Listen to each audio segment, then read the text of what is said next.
Hey everybody, welcome back to RPG Imaginings. I am excited today to give you my review of A Time to Harvest for Call of Cthulhu. This is a 1930s era campaign set across New England by Brian M. Sammons, Glyn Owen Barris with Mike Mason and Lynn Hardy. And this is an interesting campaign in that it was an organized play campaign before it was published for the game. And that has resulted in some really cool improvements to this campaign book. And I'll explain some examples of that as I show you what I love about this campaign. And I also have some insight from Michael O'Brien on this one. I had contacted Michael about my upcoming review for A Time to Harvest and asked if I could ask a couple of questions about this, given the unique nature of the development cycle of this game, and he obliged. And so I'll be excited to share those comments a little later on. So first thing that I want to do is just give a little overview of the campaign book, A Time to Harvest, Death and Discovery in the Vermont Hills. And I got to tell you just right off the bat, this is one of my favorite campaigns for Call of Cthulhu. Now, this is a review copy that was sent to me by Chaosium, but I always try to be as honest as I can in terms of what I like and what I don't like. And I know what I don't like and what I like in role-playing games. And any of you who watch the channel regularly know that I don't hold back on aspects of games that I dislike at all. Part of the reason why I'm a Chaosium fan is because I love the consistency in which they put out awesome products. And I would rather honestly get 2 or 3 really good Chaosium releases a year than to have the market flooded with okay stuff. And so Time to Harvest, I would say, really crept up on me because of the pandemic. It was something that had been on my radar for a long time, and then I had kind of forgotten about it because, like all of us, I was dealing with pandemic stuff. And then when it came out, I was like, oh, cool, Time to Harvest. I had been thinking about this, but then I forgot about it. And then I got the PDF, which I showcased the campaign background in a video, which I'll put at the end in case you want to see my overview of the Arkham material that is in this book. But when I got the physical copy of the book and read the campaign, I basically just fell in love with it. And this campaign is different from a lot of campaigns that have been released recently by Chaosium in that it is not as globetrotting as a lot of those other campaigns are. And don't get me wrong, I love globetrotting campaigns. They are awesome. So just over the last 6 years in which Chaosium has had this revitalization of the brand, we've had Children of Fear, which in my opinion is the best campaign that has been produced by Call of Cthulhu writers, specifically Lynn Hardy. Just really well cross-referenced and detailed, and in a part of the world that tends not to be featured in role-playing games. We've had the updated Masks of Nyarlathotep, of course. Two-Headed Serpents sort of kicked off Pulp Cthulhu and is a great campaign in itself. But once again, those are all globetrotting. And A Time to Harvest is the first campaign that's truly centered around the Northeast U.S. and having a dedicated Arkham focus and source information. And so that was something that I had been eager to go back to because classic Call of Cthulhu is a real motivator for me from a role-playing standpoint. So the book is divided into 6 chapters and an appendix. It begins with campaign background, which not only includes information about Arkham and Miskatonic University, but also includes information about the Vermont town Cobb's Corners. And I do want to point out to everyone that there will be spoilers moving forward for the campaign, so if you intend to play A Time to Harvest, you might want to click off the video at this point. But Cobb's Corners is kind of the central focus town located in southern Vermont for this campaign. The investigators will spend time in both Arkham and Cobb's Corners and Michigan and potentially even Canada, depending upon what their choices are throughout the campaign. But as I said, most of it is focused in the Northeast. Chapter 1, Field Trip. sort of sets the stage for the action, and it's sort of the determining what foul things are afoot. And you have a little preview here on the facing page of this beautiful pictorial key to some common fungi from Yuggoth, or Migo. And the Migo are just a really cool antagonist for Call of Cthulhu. They are multi-dimensional creatures in that they exist in multiple dimensions simultaneously, so they will sort of look fuzzy or like a glitched out TV screen when you view them. They're this odd combination of fungi and plant creatures, and they come in different forms depending upon specialized structures, or if you think of like ants or bees that will have structured castes or classes, same thing for the Migo. But the Migo are space creatures. If essentially, this is more of a sci-fi bent to the mythos than it is an arcane bent. But there's a little bit of everything, I would say, for everybody in this campaign. But the Migo are great for weird technology. They're great for more of a science fiction bent.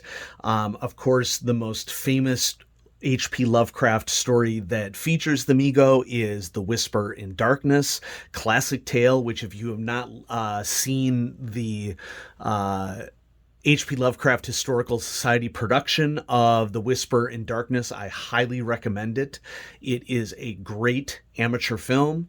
And so in Chapter 1, the field trip, we have college students or graduate students from Miskatonic University going to the Vermont Hills to investigate this odd ore called Pasqualium. And this company, Federated Oil and Chemical, has been interacting with faculty at Miskatonic University to find out more about this odd ore. But as seen later in the campaign, what the CEO of Federated Oil and Chemical and the board actually want is to get more information on the Migo. And so there's a lot that the investigators don't know when the campaign kicks off. It's more that their professors know these things.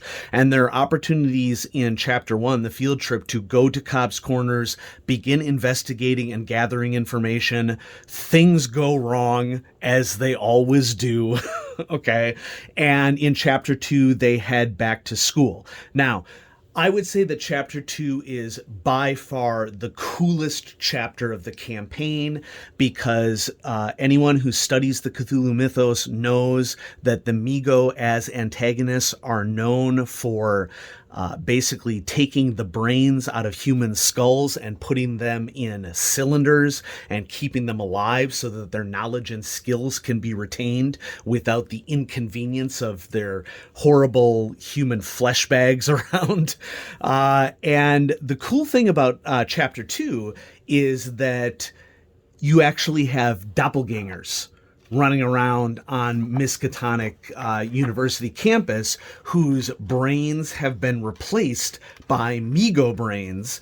And part of the deal is that characters need to figure out who is a real classmate of theirs or professor of theirs, and who are individuals who are essentially individuals who have had their brain taken out and replaced with another brain. And what's cool about this is that I believe I had said Migo brains a moment ago. What actually is going on here is that they have their brains swapped with another individual who can do a really good job of essentially playing the character of whose brain they're in.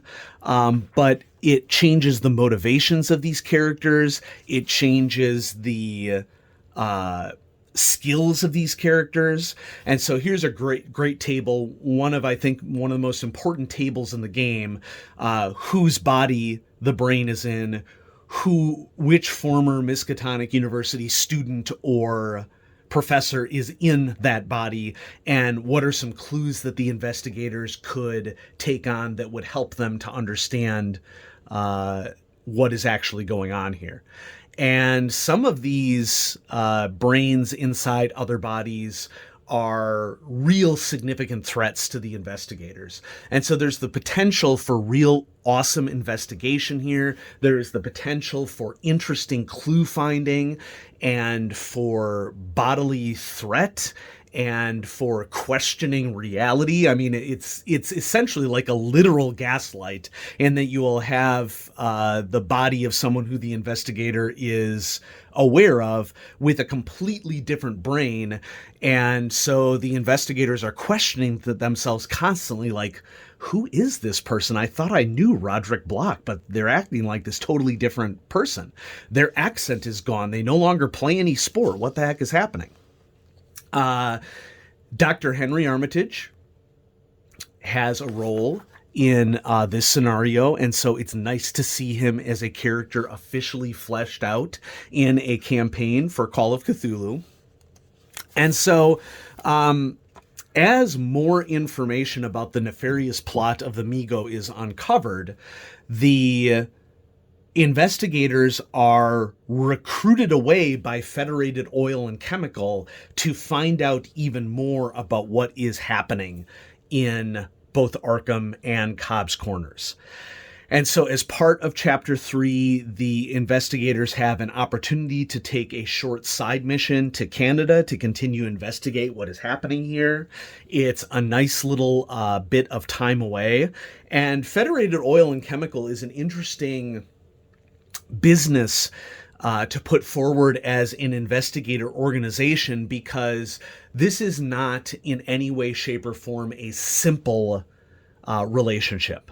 Federated Oil and Chemical has the potential in this campaign to be both protagonist and antagonist, and for their loyalties to switch very rapidly based upon the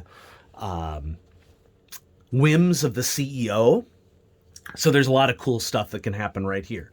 In Chapter 4, Dark Delvlings, we head back to Vermont to try to gather more information, but this time the investigators are armed with the full monetary resources of Federated Oil and Chemical, and the investigators will work with personnel from Federated Oil and Chemical to essentially set up a sting and quasi-military-like operation where they prepare to attempt to capture more Mi-Go, figure out more of what's going on here.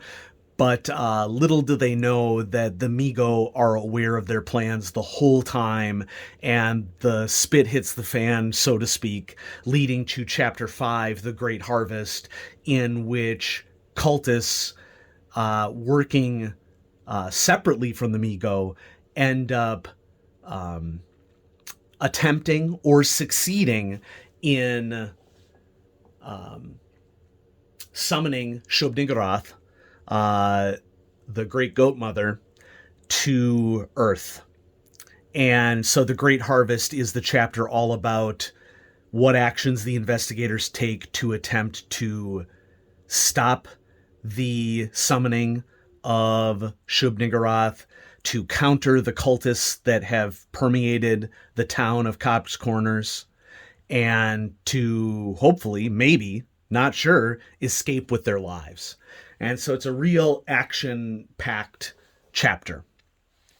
Chapter 6 is a optional chapter that is put forth as a largely Pulp Cthulhu chapter.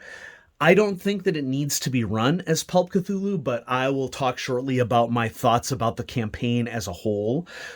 Chapter 6 is, I won't call it globe-trotting, it's more like planetary body trotting, in that the investigators have an opportunity to go to the moon, to an Elder Thing city that was present on the moon and taken over by the Mi-Go, and attempt a really serious plan of the Mi-Go to invade the inner solar system of our star system.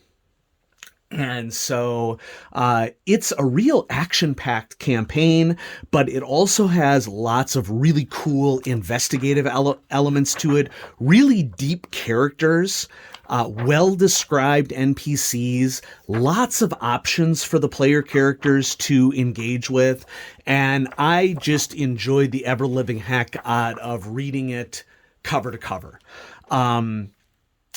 The wonderful and infamous Dark Young make an appearance near the end of the campaign, which they are just horrible beasts that are more than a match for virtually any group of investigators, and they come out in force. Here in the appendix, we have new and old spells. It's always nice to see that if a spell is required for the game and is published in a different Chaosium product, that those spells are featured here in the campaign, especially the new and very terrible The Red Sign. Okay.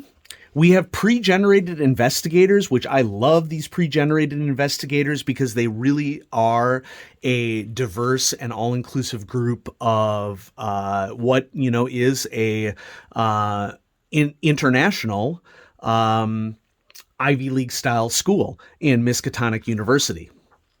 And so it's a great cast of pre-generated characters to use that have connections to a lot of the NPCs in the game. And so I was very excited to see this. We have the collected handouts, and that pretty much rounds it out. Okay. So what's going on here with Time to Harvest? Well, the first thing that I want to mention with A Time to Harvest, the big thing that I really love about it is that this is truly what I would consider to be a classic Call of Cthulhu campaign. It's not on the magic or arcane side of Call of Cthulhu. It is more on the weird science side. But I like the weird science side of Call of Cthulhu just as much as I like the arcane side with the Necronomicon and more fantastical sorceress, sort of aspects of the mythos. This will probably be my go-to first campaign for any group, honestly. It is everything that I want in introducing the core of what I think Call of Cthulhu is to other people. It's not as huge as Children of Fear or Masks of Nyarlathotep or Two-Headed Serpent. And so I think it fills a niche in the Call of Cthulhu campaign book library that is muchly needed.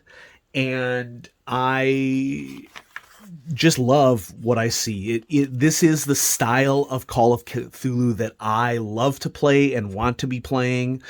And it involves Miskatonic University for the first time in the 7th edition era, which is super important. And so I've already overviewed this in a prior video, but also included here in the campaign background are tons of details about the Mi-Go. And that's something that I generally want to talk about this book as part of why I love it, in that this detailed information about the Mi-Go makes them a great antagonist that can be put into any sort of situation that a keeper has. It's not just limited to this campaign. Look at this spread right here. We'll stay on this spread for a while. That's just amazing artwork. Okay. I think that the antagonists and NPC allies are complex and well written. What's particularly well written about the Mi-Go, for example, in my opinion, is that the Mi-Go couldn't give two craps about the investigators. They really couldn't. And that is how you play otherworldly aliens. There's long been this challenge, I think, in science fiction that is not that interesting of a trope to me, or maybe I should say what is a far more interesting trope to me is how full humans are of themselves. And this thought that aliens would care what humans think about anything is just one of the more remarkable oddities about some aspects of science fiction to me. I'm far more interested in, just like Call of Cthulhu does, exploring alien species as not wanting to waste their time with humanity, because compared to them, humanity are just like ants are to us. They just don't care. unless it's associated with resources or something that they need. So I would say that this book is the definitive 7E Migo. And if you've been waiting to get Migo into your game, just this section on the Migo will get you everything that you need to be started. And I'm not saying don't buy the Malleus Monstrarum. You should buy the Malleus Monstrarum too. It's awesome. Okay, but this is a deep dive into the Migo and will give you insight into how the Migo operate, how they are an organized force, why they are so mind-numbingly horrible and a terrible threat to humanity. I already mentioned this prior, but another big thing that I love about this campaign is the doppelganger aspect of those character swaps. It is terrifying. It is huge role-playing fodder. Chapter 2 is just awesome. I'm going to end my overview before we get to the developer comments here by just saying that I think that this book is so much more than the campaign itself. So as I mentioned, we have the Migo as an antagonist in here that you can draw from this book for any sort of Call of Cthulhu game that you're playing. You have detailed information on Arkham and Miskatonic University, which should not be sneezed at. Okay, you want to set something in Science Hall? Here's the entire floor plan of Science Hall. You want the excellent map of the neighborhood of Arkham? It's right here. Okay, you want details on Miskatonic University, both personalities and people around the area. It's all here. Oh, that's Cobb's Corner stuff, so I should go ahead. Here we go. Map of the university. Beautiful. Okay, very well laid out and clean. Yeah. You can get more utility out of this book than just the campaign, and here's what I'm going to propose. Okay, in addition to the Arkham section and the Migo section. This campaign is more than just the 5 chapters and a supplemental chapter, in my opinion. I actually think that this book can serve as several mini campaigns without too much fiddling around with the NPCs or the situations. Okay, I actually see chapters 1 and 2 potentially as a mini campaign in of itself. Like if you're looking for something that would involve investigation of cultists and strange disappearances and investigating swapping of brains, you could run chapter 1 and 2 very effectively without all of the campaign tie-ins, and it would work very, very well. Okay. I could argue that chapter 3 could be run on its own as an isolated scenario. I would say that chapter 4 and 5 can be run together as a mini campaign, or you could combine chapters 2, 4, and 5, or 3, 4, and 5, and use just those small, those reduced number of chapters and put together the game that your players really, really want to play. You know, chapter 6 could be a standalone adventure for either classic or pulp. In fact, I'm kind of eyeing running chapter 6 as a game at my FLGS, because I think that it is just a really great weird science short investigation that has a clear goal to it and would run really well as an FLGS game. So the beauty of A Time to Harvest is that it is so much more than the sum of its parts. And I'm so glad that this has been added to the catalog of campaigns for 7th edition, because it represents an aspect of campaigning that we have not had up until this point that has been sorely missed by a lot of players. And because it had such a long development cycle, it is heavily cross-referenced. Everything is knit together really well. So if you run it as a 5 or 6 episode campaign, there are also all the connections that you need to run it as the larger campaign and have it really satisfying for players as well. It's like a multiple home bases style, a safer home base and a less safe home base. Safer in Arkham, far less safe in Cobb's Corners, Vermont. I want to give a shout out to Brian Sammons and Glenn Owen Barris because they did amazing work on this game. And that brings me to Michael O'Brien's comments that he sent along about A Time to Harvest, because it's always nice to get the thoughts of the creators of games. And so I asked Michael a series of 4 questions, and he gave me his insights of what he thinks about A Time to Harvest, and I am excited to share those with you right now. So my first question is, this campaign is fantastic and one of my favorites. How did the extra long development and testing period influence the final product? And Michael says, and I quote, "Extended testing and development meant that we could really get to see what worked and what didn't, and releasing A Time to Harvest as our first open play campaign meant that a lot more groups got to engage with it and send us their feedback than would usually have been the case. This allowed us to make corrections where necessary, fill in any gaps that had previously been overlooked, and give everything a good polish. The feedback was great and really helped to focus down on many remaining issues. It also gave us the opportunity to play with the structure to ensure that the information was presented to the keeper in the most logical and efficient manner possible. This was particularly important when it came to the optional pulp chapter, that's chapter 6 with the moon, which is great fun but wasn't in quite the right place in the original version." Okay, so A Time to Harvest was an open play campaign that had been out for years before it went into the official development cycle.